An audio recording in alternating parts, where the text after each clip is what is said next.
Hello and welcome back to the Rockin' Blizzard Arena here in Burbank, California. We just saw MVP Black claim their seat for BlizzCon at the Anaheim Convention Center next weekend. We got our losers matchup here in Group A about to take place. That's Tempo Storm versus Deadlykittens. And now, taking the reins at the analyst desk, you know her, you love her, the powerhouse of the Nexus, JC Gillyweed Gluck. That's right, thank you, Kevin, and that is correct. I've taken over. Look at me. I'm the desk host now. How's it going, guys? How's it going, Jay-How? I don't know, but you actually commanded that, and we all looked. That's so embarrassing. Like, oh no! I looked over, I saw everyone else. I'm like, God, she just got us like debated so she hard. Can get bossy, believe me. Yeah, get used to it. Guys, we're here. It's day one of opening week. I'm so stoked to be up here. We're going to give Caleris a chance to cast, believe with Dreadnought. And we are going to talk about the first elimination match of the whole event. It's Tempo Storm, it's Deadlykitten. What are your thoughts? It's going to be really interesting because right now, when we looked at the group, everybody expected to see, okay, how does Tempo Storm measure up against China? So far, it was not really the performance they were hoping for. And now, of course, everybody is saying, well, let's see if Tempo Storm can beat the Deadlykittens, because that could be a major upset right now for one of the major regions, as all of a sudden the Kittens come out swinging. Yeah, really, Tempo Storm, through this entire international event, they've been at every single one, and yet they have only been able to defeat Red Canids. Technically, they did Soul Torturers 2 at the mid-season brawl when you consider the tiebreaker, but let's take a look at the bracket so far. Trixler, are you surprised at all that we see MVP Black get out without losing a game? I don't think anyone is. MVP Black coming into this tournament, there was whispers of they are back and they are scary, and they showed why here. 4-0 in their first two matches. They'll be advancing to next weekend, so very excited to see that. I was actually more impressed to see how great CE is looking. Even in their losses against MVP Black, they're looking wonderful, even with the sub. That was the story backstage. We're all like, wow, like CE is staying with them. Kevin's like, I got some questions to ask. I'm like, ask them, like, did they expect CE to come out, and be as strong as they were? I mean, did MVP Black look good? Yeah, of course. Sure. But I think everybody might have expected more dominance. And I think that's more of the testament of CE as opposed to MVP Black. They look strong, they look great, but CE, I think, actually did a pretty good job holding with them. Yeah, CE definitely looks to be the team who will probably be going out along with MVP Black unless we see this next team really fire up and come online. Now, looking at Deadlykittens, we know that they have a different roster than the Deadlykittens we have known before. Jay-How, you're friends with these guys. Yeah. Has communication been an issue at all for them since they are speaking in a few different languages? It has, and noticeably so. And they've told us before that they just kind of expect Jen to basically follow the leader at that point. Yeah, they mentioned that he pings. He's like, I have clans ready. He literally barely speaks any English, and at times, you could overhear some of the communications, and one of the players asked me, he's like, are they speaking multiple language? I'm like, yeah. So at times, you'll have Confidence, who's the other Korean player. He'll speak in Korean towards his ally there, and then at the same time, the Filipino players, if they feel like there's a hasty call to be made, they speak in Tagalog, their mother tongue, and it's just like, so you have three different languages that can at times come out here. They make it work for their region, but on the bigger stage, obviously, it makes it a little bit more problematic. That's my issue, is it does look like there is communication issues when you're watching this team. It almost seems like one person jumps the gun, and then everybody follows up afterwards, which is very scary when you're 1 to 2 seconds off in timings, especially against high-caliber play. Now, with that being said, with old Tempo Storm, that would be a type of style that could actually beat them. But we did just see in the last series that they were a little bit more forward with their aggression, so maybe it'll be a good matchup. I'm actually a little bit worried when it comes to the drafting and also the strategies that they oftentimes used. I watched a couple of the games, or quite a few that they had in their qualifier, and they admitted later on in interviews that we had that they didn't really feel in the right place at the time, but there were some fundamental problems in their drafting and the way that they approached certain maps where they just didn't realize strengths that their own draft had and weaknesses in the opponents. And I feel we could already see that to an extent, of course, against MVP Black earlier. Everybody here has been talking about Meridian, for example, and it was completely ignored by them. They didn't respect it at all. They had a very clear idea of what they are afraid of, but I really feel they hit the wrong mark there. So they're, for example, terrified about Malthael and banned him out several times. Meridian is something that they didn't respect whatsoever, and they got punished for it.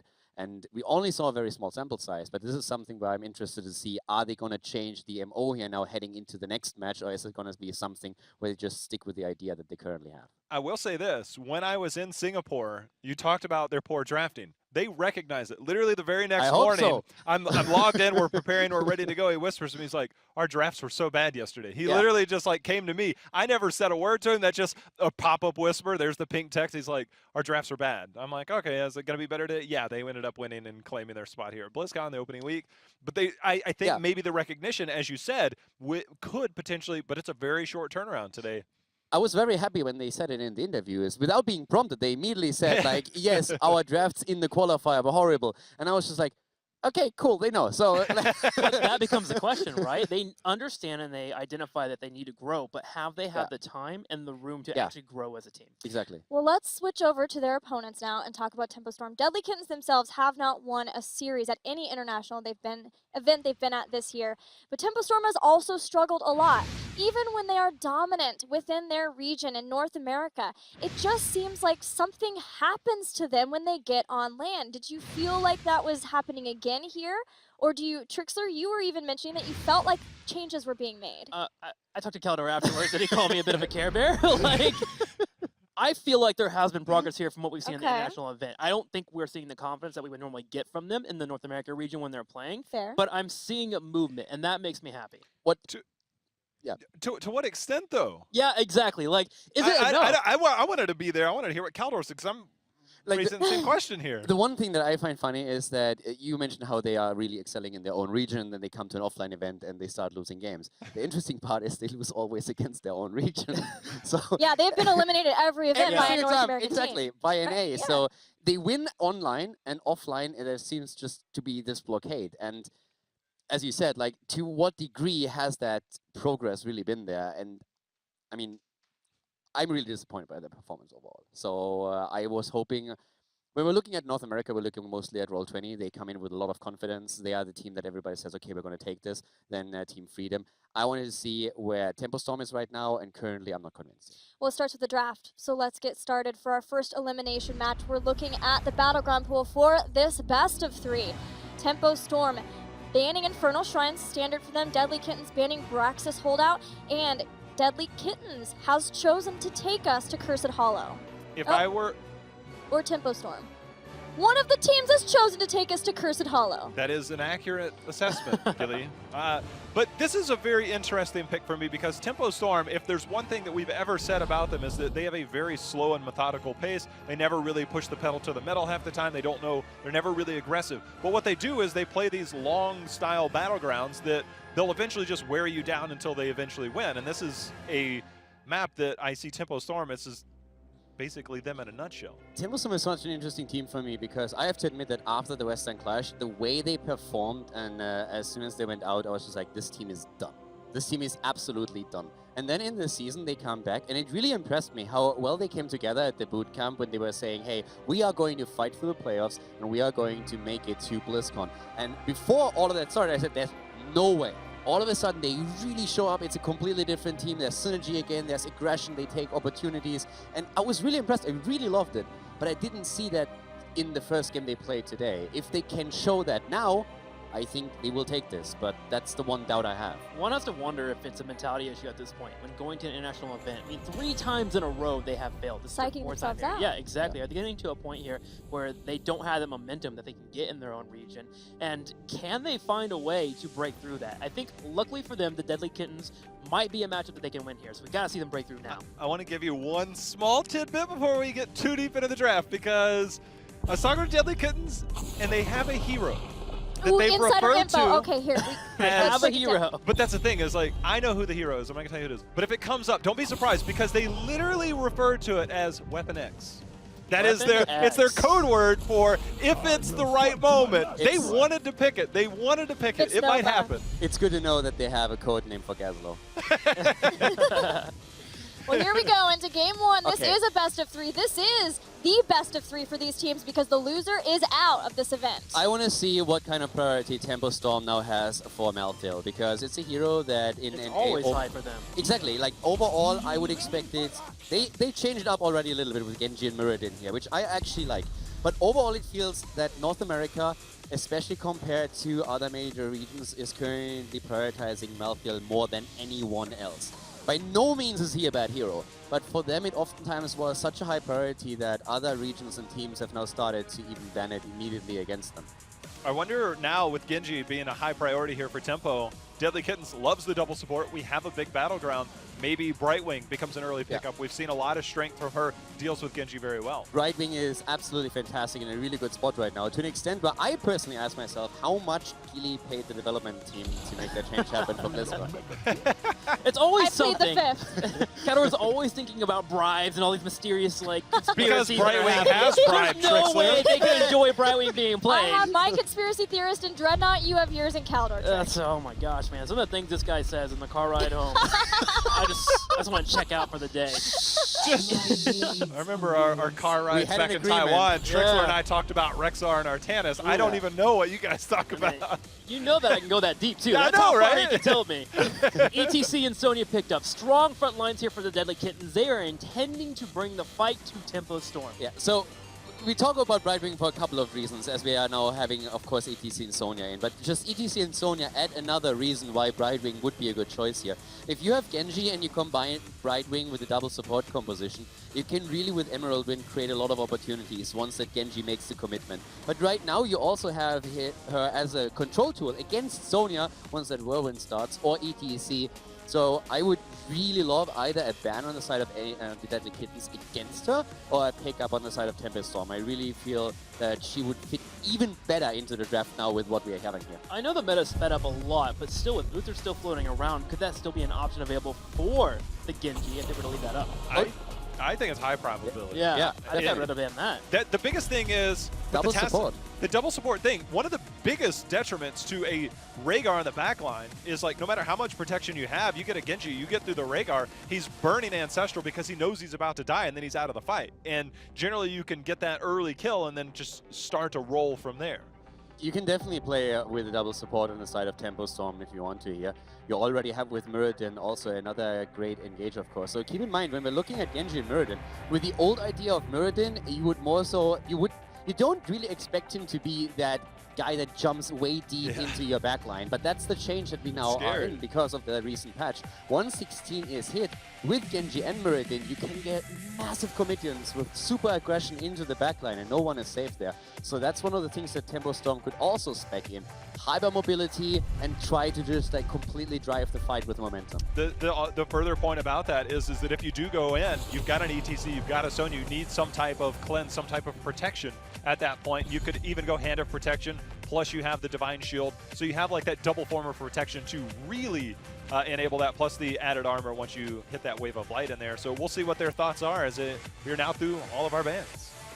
Ana banned out, that Brightwing and Uther are available. Brightwing Uther could still even work here, but you have to be a bit too careful. Maybe you're a bit all in on the idea of your Genji and Muradin being the main disruption for Tempo Storm. There's definitely a lot of options that you have with what you can play in this case right now. So first of all, we talked about Brightwing a lot. We have Uther still with a combo with Dragon Blade, Divine Shield. But there's also, if you want to go into full mobility, you can, for example, still think about Tyrael, especially the Korean and the Chinese teams are looking heavily into into Tyrael play. But as you pointed out a bit earlier, on this map in particular, Tyrael is just super strong and he opens up so much. So if you want to go for heavy dive, that's another opportunity you have. I think I agree with there, but with it being Tempo Storm, man, they haven't played Tyrael in forever, it feels like. The Muradin, Genji. Malthael or Dahaka was kind of the pickup here for Cattle, and Cattle's been favoring that Malthael so much lately that he moves straight into it. I mean, they finally get Malthael. Finally, a game where he's not banned out against them. Let's drop the beat here.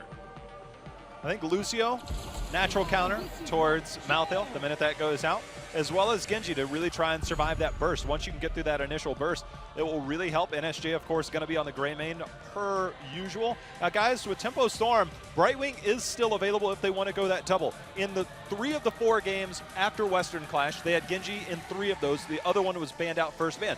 Also, in all of their games, the last 5 games on record, they all had a global in some form or fashion, one of those being an Abathur at that point, but Abathur banned. So they have tendencies on this, and they've kind of got that. I think they can get that with the Brightwing, get that global, get that double support, but I don't know. I don't know how that fits them right now.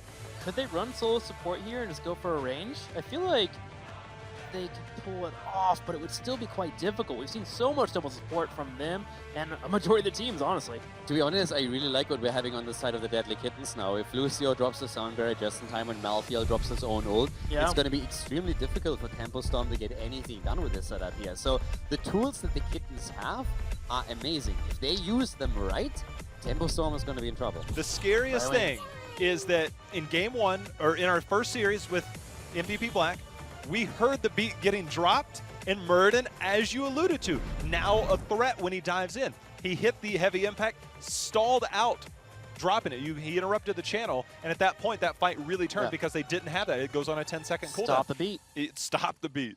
I mean, if you look at the draft that we have right now, we have basically what we talked about at the start when we saw the initial 2 picks on the side of Tempo Storm. We have Brightwing and Uther. So you have the Divine Shield for Genji, you have the commitment and the safety for him to go into the backline. And at the same time, Brightwing has not only the global available, we have good control against ETC and against Sonya.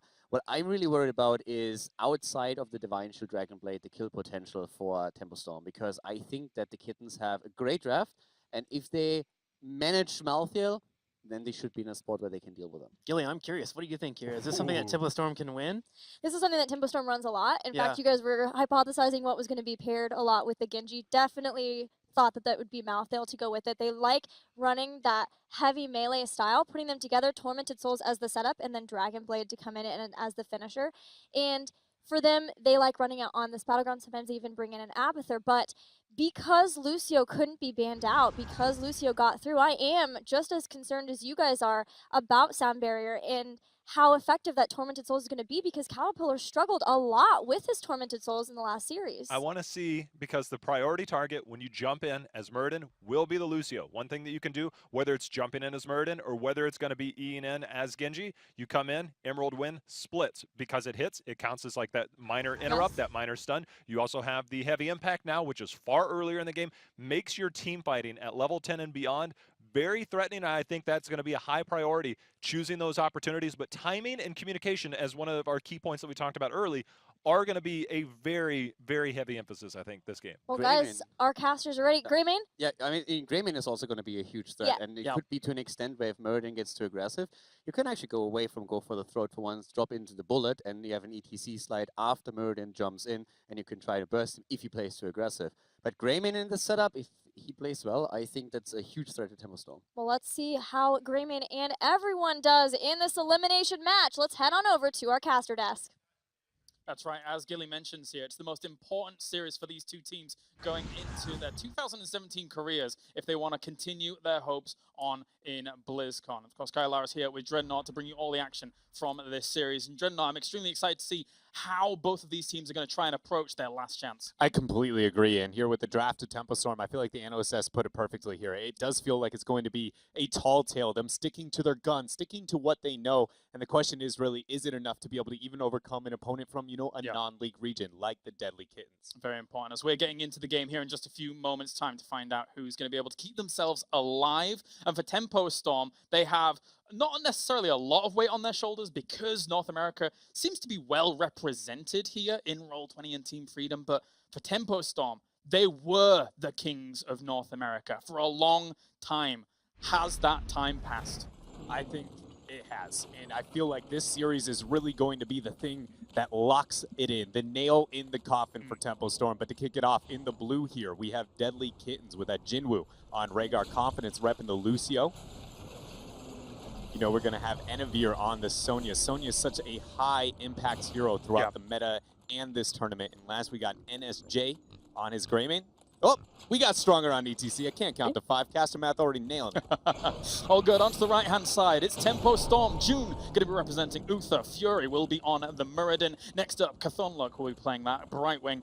And we have Assam on Genji, finally rounding things out. Caterpillar will be on the Malthael. And I thought that the Malthael for them was really the key to unlocking some of the previous games that we saw from them. Can that be a key here? I would like to say the answer to that is yes. It has been a continuous go-to strategy for Tempo Storm throughout all of the North America Phase 2 Part 2. But it does feel like it's kind of lost its, flavor a bit when it comes to the meta with the recent patches here. And it is a bit surprising to see Tempo Storm so locked in on that Malthael. An attempt potentially up towards the top lane here, as Fury was already positioning himself with the Muradin, with Sam also lurking in the wings for confidence. Great scout out there to originally try and push that off of June. Yeah, and June getting a lot of pressure there. He's going to go ahead and have to drop back. Fury joining in. Psalm, though, is getting punished quite heavily there by Jinwoo on that Rhaegar. Never can you know, look past the Rhaegar, one of the highest damage supports in the game. But I want to highlight, if you watch, actually, Fury missed a dwarf toss over the wall there in another situation where it seems like he's just not up to snuff here. He's struggling here at this international level. I like the confidence is using his mobility along that wall to use the scouting technique for when Fury's potentially trying to dive in there and really put on some pressure, because he is the most mobile. He's the one that's going to get away out of those three. Absolutely. Anytime you're on the Lucio, if you aren't afraid of the initiation, talking about one, we're going to have it up on top. Nice Stormbolt connected for Tempo Storm, but the double support is enough to keep everyone alive here. And really a lot of the focus is on this top lane, right? Aside from the maybe Malthael Sonya, which could get a bit dicey from time to time if someone has a slight misplay, this is where our focus point is going to be for now. And as you can see, very patient plays with confidence, cycling around.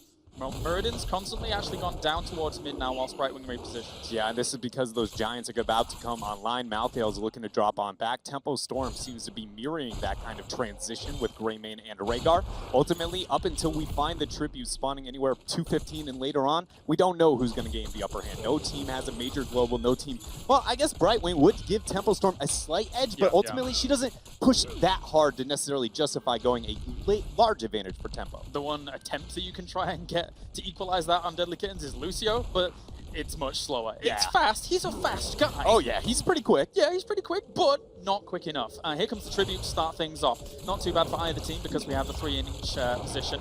This actually favors the push from Tempo Storm because they have the Giants down towards the bottom, or they did initially while this was moving forward. But it does kind of provide an awkward 1v1 on bottom because ultimately Sonya can't push as effectively because her wave clear comes through her E, which is going to be interrupted by that polymorph there. Channel attempt for confidence. Stormbolt not going to quite land there for Fury, but it's enough to at least zone off the members of Deadlykittens off this tribute. And Tempo Storm understands what they have to do. Delay this, deal with the Giants, which is just next door. It's right there. There goes the power attempt on towards confidence. A lot of damage going on towards him. Lucio manages to get away, though, with that totem in place as well to get some healing going, and they managed to survive the onslaught. Yeah, they're doing a very good job here using that passive healing between the Lucio and the Rhaegar in the long run. Now Cattle trying to throw it out and deter them. I'm just questioning, is Deadlykittens going to have enough threat up here to ever draw that Brightwing aggro, or do they even care at this point in time? Yeah, it's because overall, it depends if they want the tribute or not. If they really want to have to commit, Sam is constantly poking at the back. Malthael wisely has actually gone and soaked that mid lane and come back here. So I feel like Tempo Storm is slowly eking out the advantages in this position. And Sonya's actually not that effective into the 1v1 as I took a little bit of a look down on there. So ultimately, this is totally fine for both teams to go head-to-head 4 versus 4. Over that top tribute. Malthael getting some soak up on mid, but Genji with a nice little shuriken drop in there, stopping another channel here. Deadlykittens about 2 minutes deep on this tribute and unable to obtain it. Absolutely, and with the 2 minutes that you quote there, like, this is a very tactical, slow-paced attempt at trying to keep themselves alive. These two teams know the severity of the situation. Brightwing left on her own on bottom for a small moment. Psalm going to dash on in to be able to get the interrupt, forcing the deflect. Now Fury drops the dwarf toss, gets the stun there. Polymorph coming right on line. Cattle, though, is caught out too far. Now that is going to be first blood for Deadlykittens, and maybe not done yet as Fury's has dwarf toss. And for Tempo Storm, was that the greed of them not bringing the Brightwing, considering that all of them were so low against a Lucio and Rhaegar that were up top? Almost always going to win out that sustained fight, because you said 2 minutes, 3 minutes. That was a lot of time there. There was a long duration. I don't know if I would go as far as to use the word greed, but very much a strategic misplay on the side of Tempo Storm, biting off more than they can chew. But talking about biting off more than you can chew, so does Jinwoo up on top. Oh, but the boop saves him. Very well done there. It's trying to put on more pressure towards Sam. Doesn't quite catch him. He will get out there. That being said, Chthonlok has come up towards the top here and might even die off for his troubles. No, they managed to save him at the very end. I'm always surprised about this boombox, by the way. Deadlykittens keep bringing it. It has been, you know, a go-to talent, actually, not only just within their region. There's been a surprising amount of boombox for me coming out even out of the Korean and Chinese regions. Ultimately, the talent, I'm torn on. I'm not sold yet, but I do love watching that come to life here at the international stage and put up that solid argument. And it looks so happy. Look at it. I mean, it's jamming out. It's having a good time. Yeah. Not as fast as Lucio, but I mean, he still looks like he's equally as enthusiastic. He's very enthusiastic. That is true. That's 2 for 0 at the moment in terms of tributes. So Deadlykittens really getting a good position on this, and they've come in confident into this series. They feel like that they can beat Tempo Storm here, and if that happens, Tempo Storm going out in last place in this group could be quite the blow to them moving forwards into 2018. And very contradicting towards the mentality, it seems, that they have displayed going into this tournament. Yes, Tempo Storm, again, is a team that has always felt confident at these international stages, but maybe not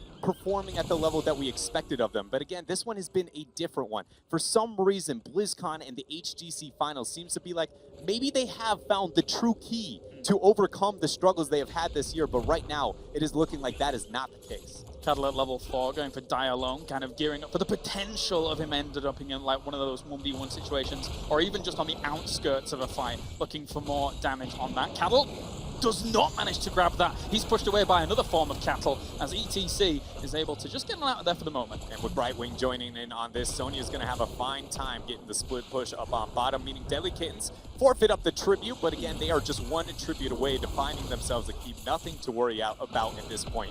And I am a bit surprised at the, you know, the lack of, it's not so much lack of action, but the lack of deaths going on. It's been a very strategic, rotational game for both of these teams. Again, you know, I used the word severity before. I'm going to use it again because that is the situation that both of these teams are in. You want to try and keep your hopes alive to go on to BlizzCon and play on that stage because the amount of fans we have there, it's unparalleled for Heroes of the Storm.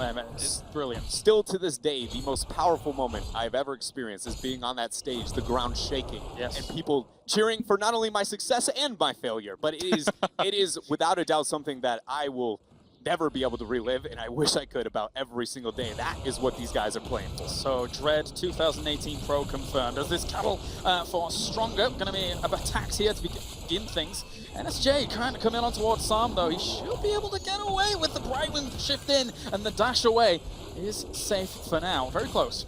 But to burn that Brightwing teleport is the Giant sieging up on top. Perfectly timed for Deadlykittens. Tribute, curse point. Perfect positioning for them. Everything here is on the shoulders of Tempo. Fury going very, very deep there, even popping Avatar quite early to try and keep himself alive in that situation. Here comes Tormented Souls as well. Caterpillar trying to rip apart some of this front line to start things off in it, and Enavia just bouncing back and forwards, not necessarily using his wrath to get that full engage. And they immediately turn things around, dropping the mosh pit. We got a Dragon Blade, but it is not looking like it is too effective.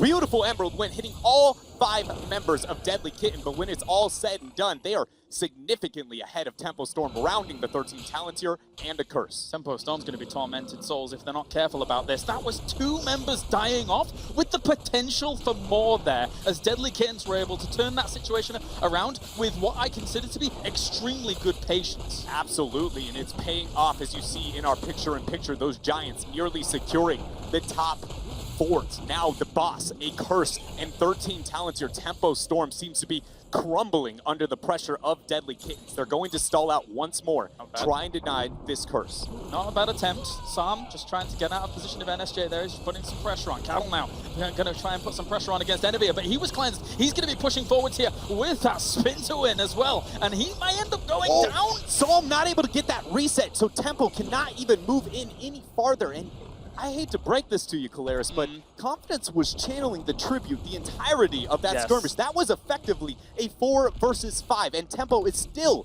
struggling to hold their own.